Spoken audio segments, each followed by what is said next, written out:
Hello students, welcome to Chemistry Hi-Fi YouTube channel. I am Sarita, your chemistry teacher. Today we will discuss about organometallic compounds.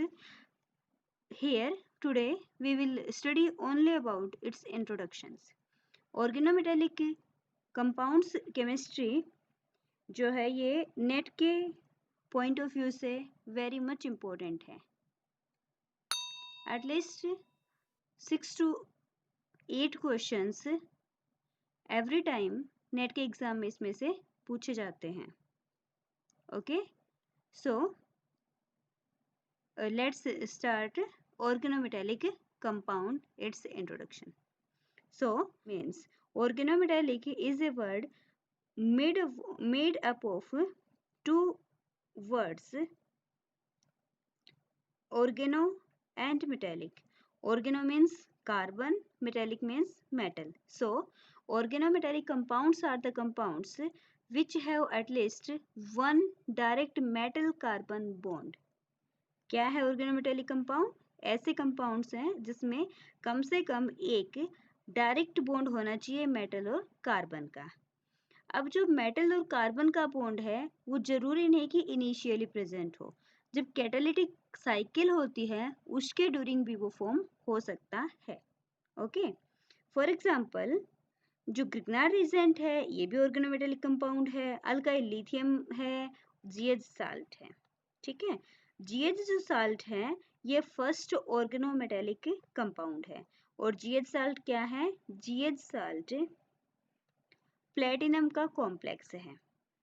Here you can say this is an organic compound which is attached to direct platinum. Here there is no carbon platinum bond, but during its catalytic cycle there is a bond formed between platinum and carbon. So it is a organometallic compound.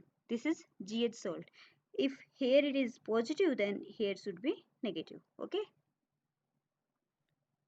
Now we will discuss about classification of organometallic compounds.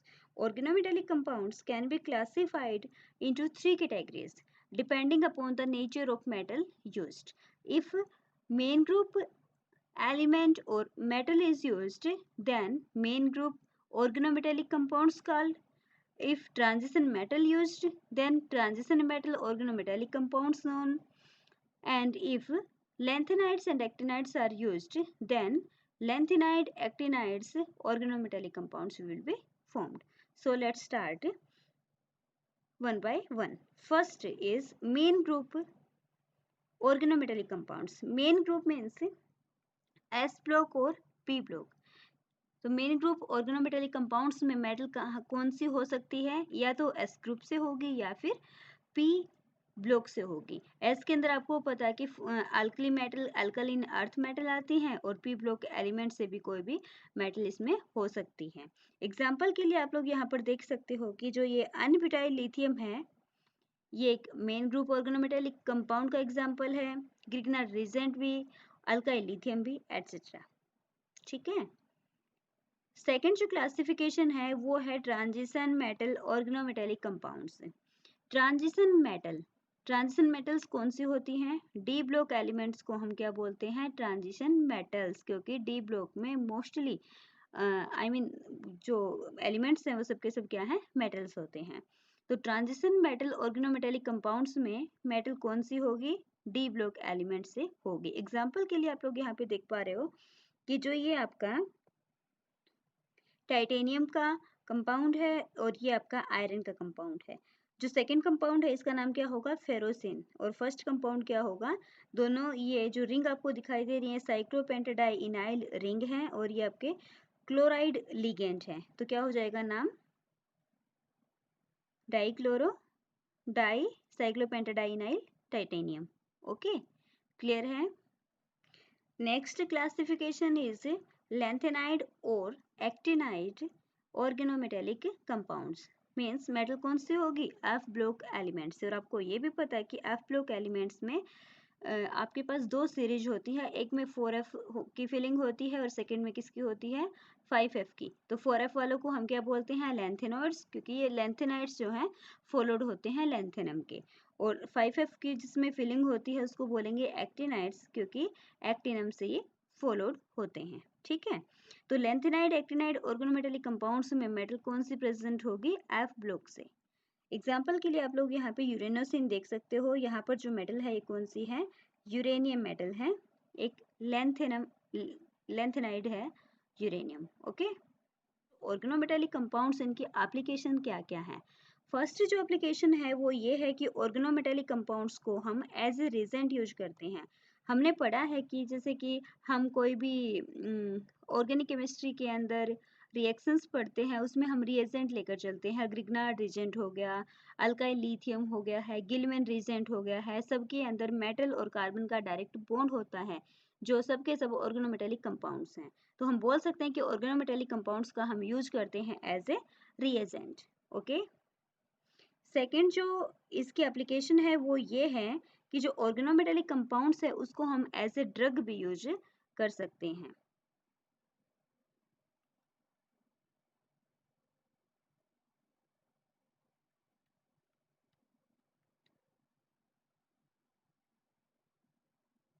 Organometallic compounds can be used as a drug. सबसे जो first organometallic compound, फिर OMC क्या है, organometallic compound. जो first organometallic compound था, जो जिसके अंदर एंटी कैंसर की प्रॉपर्टी मिली थी, वो एक टाइटेनियम का कंपाउंड था, जो क्या था, डाइक्लोरो डाइसाइक्लोपेंटाडाइइनाइल टाइटेनियम, जिसका स्ट्रक्चर हमने यहाँ पर लिखा है, ठीक है। और एक सेकेंड कंपाउंड है फेरोक्विन, ये भी एक ऑर्गेनोमेटेलिक कंपाउंड है। इसके अंदर एंटी मलेरियल प्रॉपर्टीज होती हैं। एंटी मलेरियल मीन्स जो मलेरिया को ट्रीट करता है, ठीक है। और जो फेरोक्विन है, फेरोक्विन, उसकी जो स्ट्रक्चर है वो ये है, यहाँ पर जो ट्रांजिशन मेटल है वो कौन सी है, आयरन है, ठीक है। ट्रांजिशन मेटल हम यहाँ पर कौन सी लेकर चलते हैं, आयरन को लेकर चलते हैं, क्लियर। तो ये था कि organometallic compounds as a drug भी यूज हो सकते हैं, ठीक है। थर्ड जो एप्लीकेशन है वो ये है कि ऑर्गेनोमेटेलिक कंपाउंड्स एडिटिव्स यूज होते हैं। एडिटिव्स क्या होते हैं, किसी चीज के अंदर कुछ मिलाना। एडिटिव मीन्स किसी चीज के अंदर कुछ मिलाना। जैसे कि आपको पता है कि जो फेरोसिन है, फेरोसिन क्या था, डाइसाइक्लोपेंटाडाइइनाइल आयरन का कॉम्प्लेक्स होता है, कंपाउंड होता है। तो जो फेरोसिन है उसको हम लिक्विड फ्यूल के अंदर, जैसे कि डीजल हो गया, इसके अंदर एज ए एडिटिव यूज करते हैं। और फेरोसिन यूज करने से क्या होगा, जो कार्बनियस जो पार्टिकुलेट्स होते हैं, कार्बन के जो पार्टिकल्स निकलते हैं एज ए पोल्यूटेंट, वो कम हो जाते हैं, ठीक है, उनको ये रिड्यूस करता है। तो फेरोसिन यूज होता है किसमें, लिक्विड फ्यूल में। लिक्विड फ्यूल आपका पेट्रोल हो गया है, डीजल हो गया, इसके अंदर हम इसको यूज कर सकते हैं। मेटेलिक कंपाउंड है टेट्रा इथाइल लेड, जिसको हम TeL बोलते हैं, टेट्रा इथाइल लेड। इसको हम as a anti knocking agent भी यूज करते हैं। एंटी नोकिंग एजेंट किस में, गैसोलाइंस के अंदर। गैसोलाइंस में आपका डीजल और पेट्रोल ही आता है, तो ये as an anti knocking agent होता है, ठीक है, वर्क करता है। लेकिन जो आपको पता है कि टेट्रा इथाइल लेड के अंदर लेड होता है, तो लेड के ऑक्साइड्स निकलते हैं, लेड निकलता है। आपको पता है कि लेड और लेड ऑक्साइड्स हेल्थ के लिए हजार्डस होते हैं, हेल्थ के लिए बहुत ज़्यादा नुकसान करते हैं। इस वजह से ना जो आपका टेट्राइथाइल लेड था, टेल जो है, इसको रिप्लेस किया गया है MMT से। MMT क्या है, मिथाइल साइक्लोपेंटाडाइइनाइल मैग्नीज ट्राइकार्बोनिल। इससे हमने टेल को रिप्लेस किया है। इससे इसमें भी एंटी नोकिंग की प्रॉपर्टी तो है, बट ये हेल्थ हजार्डस टेल के कंपैरिजन में कम है, क्लियर है। अनदर जो ऑर्गेनोमेटेलिक कंपाउंड है बिस ट्राइब्यूटाइल टिन ऑक्साइड। बिस ट्राइब्यूटाइल टिन ऑक्साइड, टिन का ऑर्गेनोमेटेलिक कंपाउंड है। इसको हम एज एन एंटीफोलेंट यूज करते हैं। और एंटीफोलेंट यूज करेंगे, साथ में इसको हम जो सिप्स होती हैं उनकी आउटसाइड कोटिंग में भी इसका यूज करते हैं, ठीक है।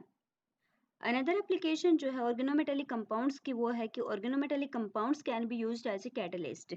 और आपको पता है कि कैटलिस्ट का काम क्या होता है। कैटलिस्ट किसी रिएक्शंस को स्लो रिएक्शन की रेट को अल्टर करता है, मींस रेट को इंक्रीज करता है या फिर डिक्रीज भी कर सकता है, लेकिन मोस्टली हम कैटलिस्ट का यूज करते हैं एज एन एक्सेलरेटर। रेट को एक्सेलरेट करने के लिए हम इसका यूज करते हैं।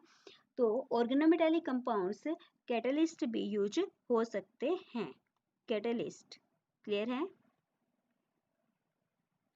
अब कैटलिस्ट कौन सा ऑर्गेनोमेटेलिक कंपाउंड है वो देखते हैं हम। ये जो एक होमोजेनियस कैटलिस्ट की टेबल है ये वेरी मच इम्पोर्टेंट है। ये कैटलिस्ट और किस प्रोसेस में इसका यूज होता है ये आप सबको लर्न करना है, याद रखना है, ठीक है।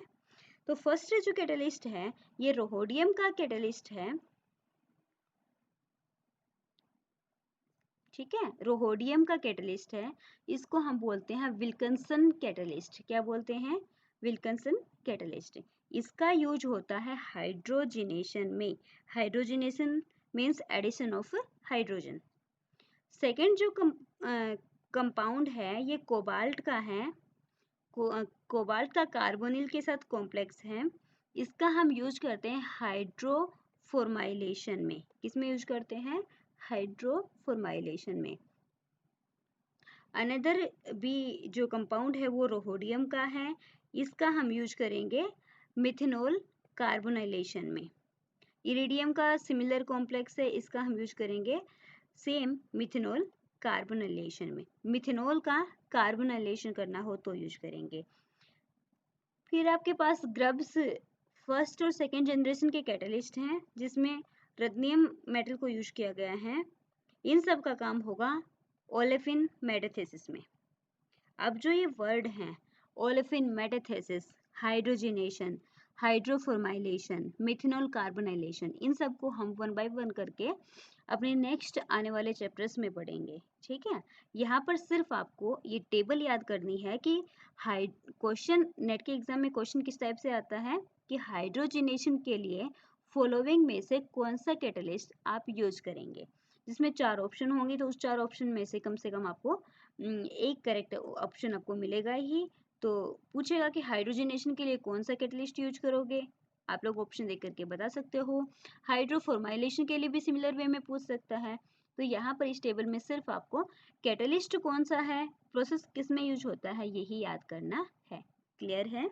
आई थिंक जो ऑर्गेनोमेटेलिक कंपाउंड्स का बेसिक इंट्रोडक्शन है ये आप सबको क्लियर होगा। If someone have problem then you can ask me, okay.